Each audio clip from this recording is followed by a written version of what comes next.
नमस्कार, मैं अजय कुमार। जब प्रधानमंत्री नरेंद्र मोदी संसद में बोल रहे थे कि दुनिया भर में भारत की साख बड़ी है, भारत का गौरवगान हो रहा है, बार बार जब प्रधानमंत्री विकसित भारत के संकल्प की रट लगा रहे थे, ठीक उसी समय उत्तर प्रदेश के हाथरस से खबर आ रही थी कि एक सत्संग में भगदड़ हुई है और भगदड़ की वजह से करीब 120 से ज़्यादा लोगों की मौत हो चुकी है। अब तक 150 से ज़्यादा लोग घायल हो चुके हैं। 120 से ज़्यादा लोगों की मौत में करीब 108 केवल महिलाएं शामिल हैं। एफआईआर बताती है कि जब सत्संग खत्म हुआ तो श्रद्धालु बाबा के गाड़ी के पीछे पीछे भागे। बाबा की गाड़ी से उठते धूल और मिट्टी को इकट्ठा करने के लिए भागे। बाबा के मानने वाले टीवी पर बता रहे हैं कि बाबा के प्रति ऐसी प्रथा बन गई है कि बाबा के चरणों से छुए गए धूल और माटी को भी ले लिया जाए तो सारे कष्ट दूर हो जाते हैं।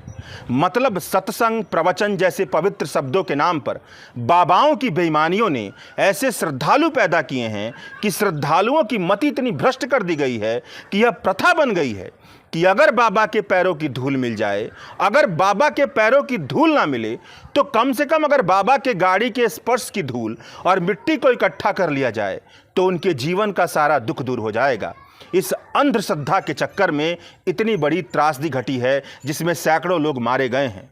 मतलब प्रधानमंत्री नरेंद्र मोदी के संसद में दिए गए पाखंडपूर्ण भाषण और हाथरस के भयंकर दुर्घटना जब दोनों को एक साथ मिलाकर के ईमानदारी से पढ़ते हैं तो सवाल उठता है कि क्या भारतीय समाज की गहरी सच्चाइयां और गहरी परेशानियां वैसे पाखंडी नेताओं के बलबूते ठीक हो सकती हैं जो खुलेआम झूठा गौरवगान कर अपनी राजनीति करते हैं? क्या जिस विकसित शब्द का इस्तेमाल प्रधानमंत्री नरेंद्र मोदी बार बार अपने पाखंड में कर रहे हैं, अपने पाखंडी भाषण में कर रहे हैं, क्या भारतीय समाज उसी दिशा में आगे बढ़ रहा है? अखबारों में छपी खबरों के मुताबिक यह भयंकर दुर्घटना उत्तर प्रदेश के हाथरस जिले के पुलराई गांव में नारायण साकार हरि उर्फ भोले बाबा के सत्संग के बाद मची भगदड़ का नतीजा है।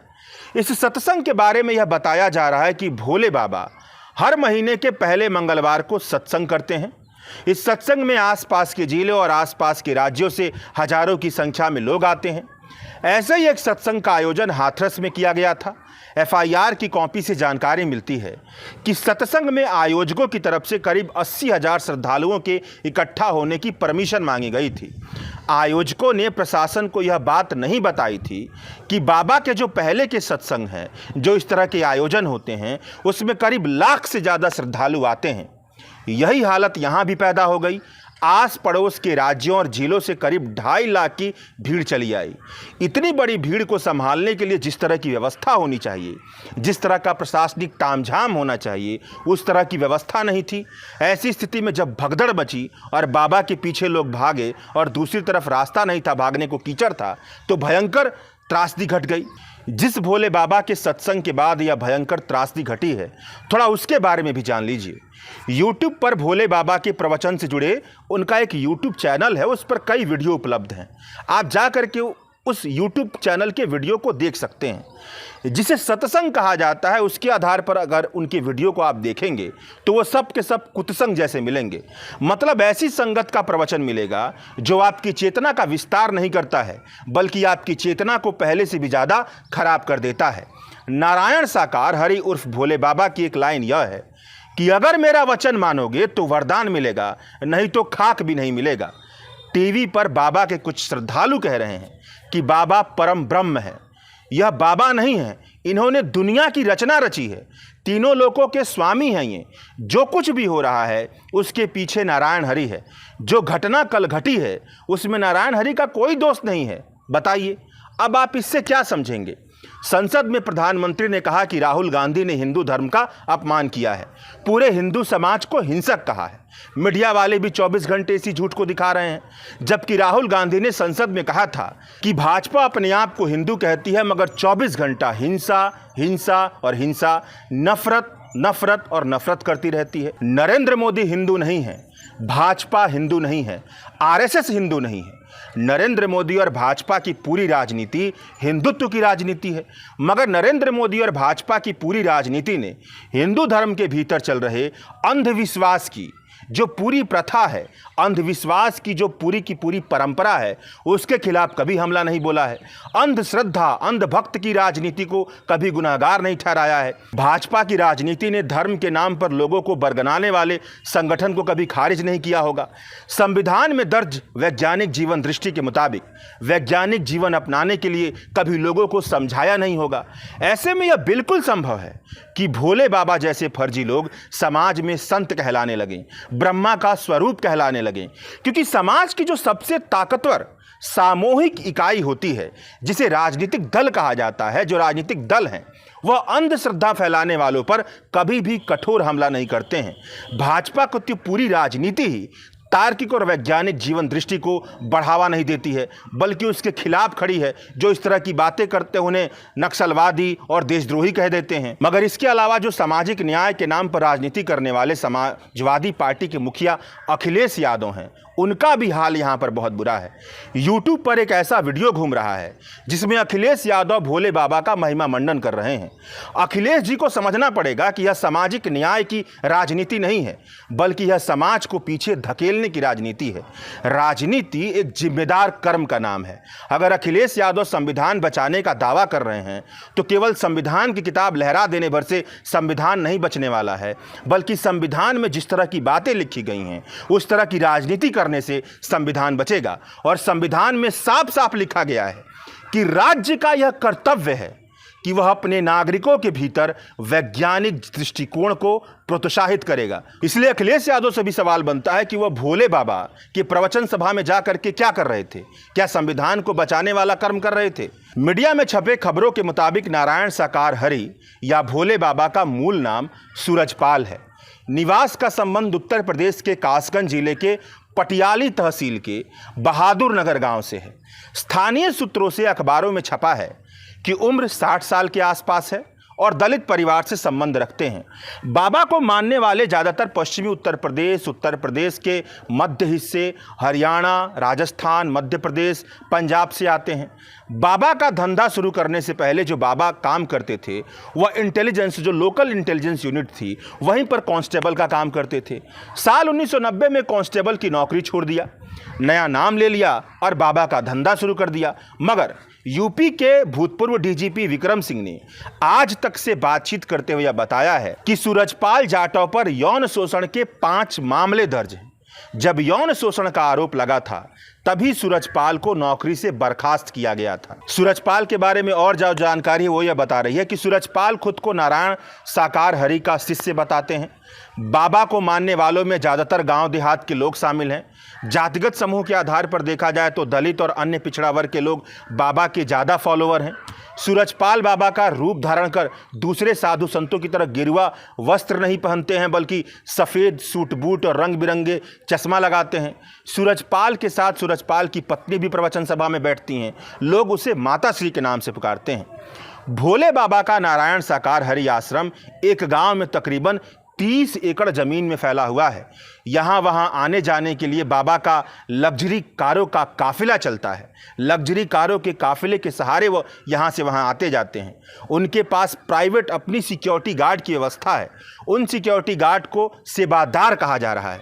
साल 2022 में भी देश भर में कोरोना के गाइडलाइन के मुताबिक लोगों को जीना पड़ रहा था, तो उस समय भी बाबा के सत्संग में भगदड़ की घटना घटी थी।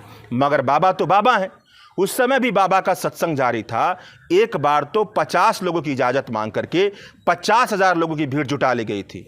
शहर की पूरी व्यवस्था ठप हो गई थी। यह मामला फारुखाबाद का है।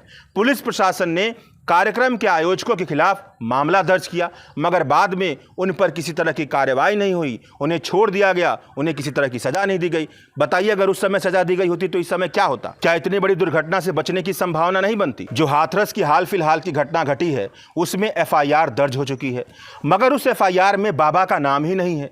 उत्तर प्रदेश के चीफ सेक्रेटरी मनोज कुमार सिंह ने कहा था कि नारायण साकार हरि यानी भोले बाबा के ऊपर कठोर कार्रवाई की जाएगी। शिकायत पत्र में भी बाबा का नाम शामिल था, मगर इस मामले में जो पहली FIR दर्ज की गई है उस FIR में भोले बाबा का नाम शामिल नहीं है। अब यह कैसे हुआ होगा, इसका कोई ठोस जवाब नहीं है।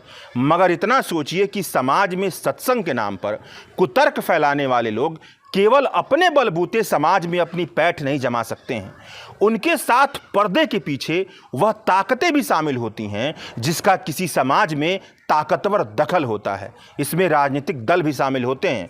बाकी जो मर्जी आप सोचते रहिए। भारतीय न्याय संहिता के मुताबिक आयोजकों के खिलाफ, जो ऑर्गेनाइजर थे, उनके खिलाफ एफआईआर दर्ज की गई है। आयोजकों की टीम में कम से कम 78 लोग बताए जा रहे हैं। इसमें टीचर हैं, प्रिंसिपल हैं, इंजीनियर हैं और लेखपाल तक शामिल हैं। बताइए, इतने पढ़े लिखे लोग भी इसमें शामिल हैं।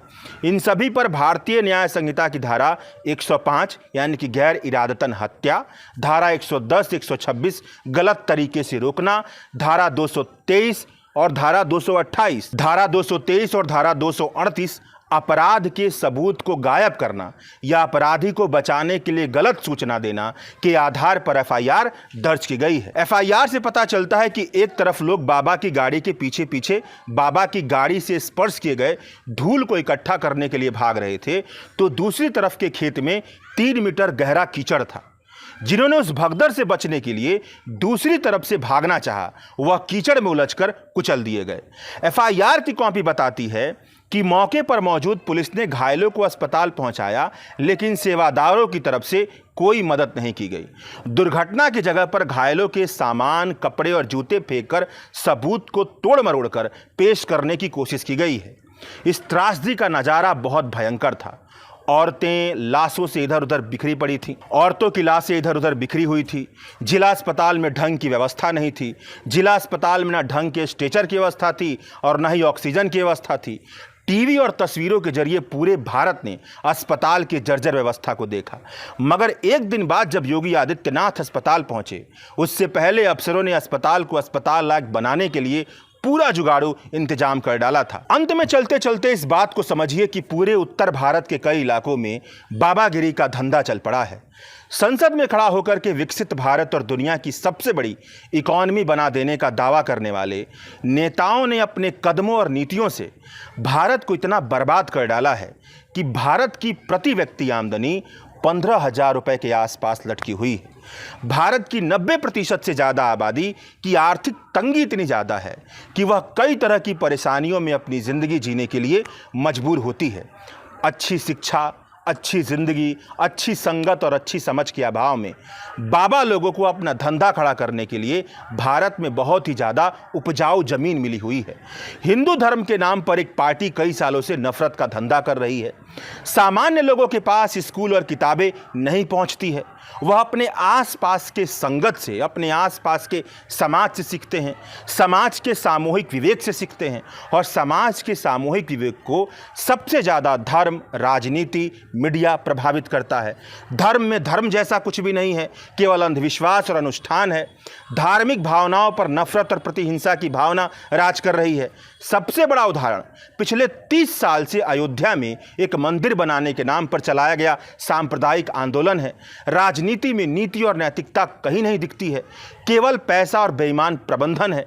मीडिया के क्षेत्र में वह औजार तो मुश्किल से इक्के दुक्के भी नहीं हैं जो इस सोच से पत्रकारिता जैसे क्षेत्रों से जुड़े हों कि चाहे कुछ भी हो जाए मगर लोगों के भीतर मौजूद घटिया और पशुवत मानसिकता को पाल पोसकर पैसा नहीं कमाना है। ऐसे में भोले भाले लोगों को बहकाने के लिए बाबाओं की एक पूरी फौज भारत में काम कर रही है। इस फौज के पास ना ही ज्ञान है, ना ही आचरण है, ना ही कर्म है और ना ही धर्म है तो केवल एक चीज कि इनके ऊपर राज्य का कोई लगाम नहीं है। अभिव्यक्ति की स्वतंत्रता को ध्यान में रखते हुए राज्य इन पर लगाम लगाए या ना लगाए, मगर राज्य की और मीडिया की यह जिम्मेदारी बनती है कि वह लोग जो लाखों लोगों को प्रभावित कर रहे हैं अपने अनर्गल और कुतार्किक बातों से, उनके जीवन चिंतन को खंगाल कर जनता के सामने पेश कर दिया जाए। जनता को इतना जागरूक बना दिया जाए कि वह बाबाओं के अवैज्ञानिक बातों को खुद ही खारिज करने लगे, मगर ऐसा कुछ भी नहीं होता हुआ दिखाई देता है। समाजवादी पार्टी की तरफ से आरोप लगाया जा रहा है कि दलित समुदाय को अंबेडकर के विचारों से भटकाने के लिए भोले बाबा को भारतीय जनता पार्टी प्रोत्साहित कर रही थी। शुक्रिया। द वायर के और वीडियोस देखने के लिए सब्सक्राइब करें और बेल आइकन पर क्लिक करें। स्वतंत्र पत्रकारिता की आर्थिक मदद करने के लिए डिस्क्रिप्शन में दिए गए लिंक पर जाएं और अपनी राशि चुनें।